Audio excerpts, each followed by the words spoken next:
Hello guys and welcome to another video. My name's Mark, I'm an entrepreneur and property investor, and in today's video I'm hopefully going to save you loads of money and make sure you make more money, because we're going to be talking about the 3 big property investment mistakes, although I've just put invest for some reason, that people make and that I hear about over and over again. So I'm going to focus down on those, see if I can add the value to you. Remember, we don't sell any courses or do any upsell on this channel, which means I can give you all this information completely free of charge. All we ask, give it a big like, it helps me out with the algorithm, and if you haven't already subscribed, why not consider subscribing? It's going to be free forever, and I'm always going to throw this information out. And this is based around my experience, okay? So I've got about 3 million quid's worth of properties. I've also been doing this for about 12, 13 years at this point, investing in property, and I've been an entrepreneur for the last 15 years. I've done well, I've done badly, and everything in between. So I've got a good purview when it comes to this. So what I want to do today is really share my experience, not only of my portfolio, but of the portfolio that I've seen work, which is probably into about 100 properties at this point, of what works and what goes badly. So my very first thing that I think people get wrong is they go for a really bad area. And I'm talking about really, really bad. Now there are lots of areas in lots of cities that are just so bad that the capital never appreciates, people don't want to rent there, and if they do rent there, they are definitely the wrong tenant. And a bad area can really, really damage your returns because your property's constantly getting damaged, you're not able to uplift the value in any way, shape or form, and that is probably the number one thing that a deal sourcer or somebody that, if you're not in an area you understand, can exploit. Because they could say to you that this area is okay, and the reality is unless you know that area, you're not going to be able to argue to the contrary.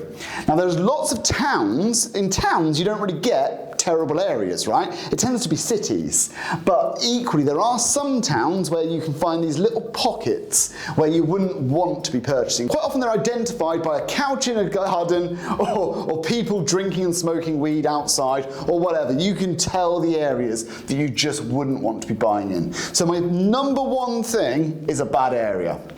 My second thing on here is overspending on renovations. Now this can be twofold. Number one, it could be, for example, buying a £100,000 house, uplifting it by, I don't know, saying that you're going to spend 80k on a HMO conversion, hoping that you were going to get a £250,000 valuation or something like that, and then the valuation comes in at 140k, and you're wondering what the hell happened.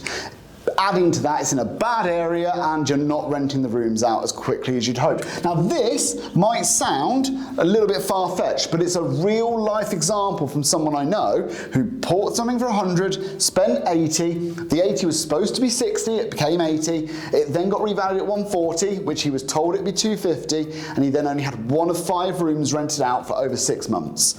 So that is a good example of a bad area and overspending on the renovation. So that's one way that you could overspend, by misjudging your end valuation and massively overspending. £80,000 on a £100,000 house seems like a lot, right? It's almost the same price as the building.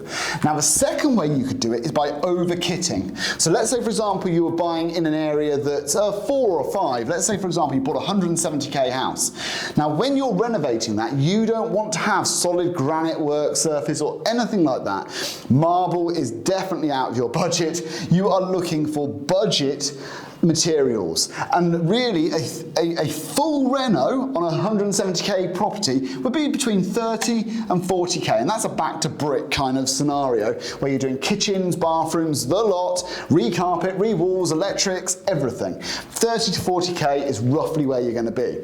Now on a 170k property that makes sense. Equally, we were looking at a flat in Maida Vale recently that was up for 600,000. Now with the right finish, that same flat could probably get somewhere between 900 and 1.1 million. That is the area that you're spending the money on. That's the right road, it was the right flat, it's a lot smaller than a 3-bedroom house, but you're going to spend the money on the materials. So overspending on renovations is really, really important that you know what market you're in and what your budget should be. The third thing that I've got on here kind of harks back a little bit to a couple of these points really, and that's believing in the unicorn.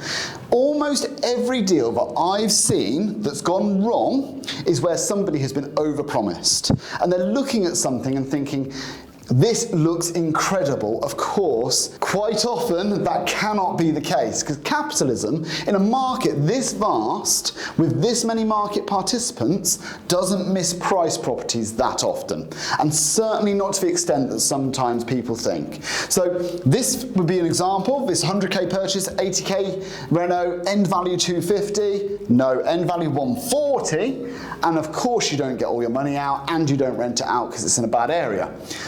170k purchase price, this is the sort of thing I see all the time. 30k reno, it actually becomes 40 and the end value is going to be 210 and it comes in at 200. So actually you make a minus 10k capital appreciation if you like, but ultimately you should never have bought that in that way. I would always have bought that as a 200k end value property as just literally I'd have bought one that was already done. Why take all the risk of this? Why do all the building work to try and uplift about what's in there? Believing in the unicorn is always risky. My personal experience is I haven't yet got all of my money out of any deal in less than 2 years. And in all the instances where I have in 2 years, I've been helped by the market. The market has risen and therefore I have benefited. And if you take some time, look at Homes on Liverhammer or any of those things, quite often they bought it in 2015. It took them 3 years to do the renovations and now it's worth this. Well, 3 years of capital appreciation also took place, and that had a massive influence on the end value. I can give another example of somebody who bought one for 80, they were going to spend 10, and then it was going to be revalued at 110. Well, it was revalued at 85. So that's another example of one bought in cash. They felt that way they would be able to get the revalue on nice and quickly. It just didn't happen. And the reality is capitalism just doesn't do this mispricing as often as people might lead you to believe. So guys, I hope this video has been useful for you. Those are the 3 biggest mistakes that I see. Really bad area, stay clear. Overspending on renovations and believing in a unicorn. That's not to say great deals don't exist. I was looking at one yesterday, 300k purchase, about 100k renovation, put an extension on, and the end value would be somewhere around 500k. Once all your fees and everything are taken place, you've probably got about 50 to 70k in that deal, and there is an appropriate amount of risk for the level of return that you're going to get.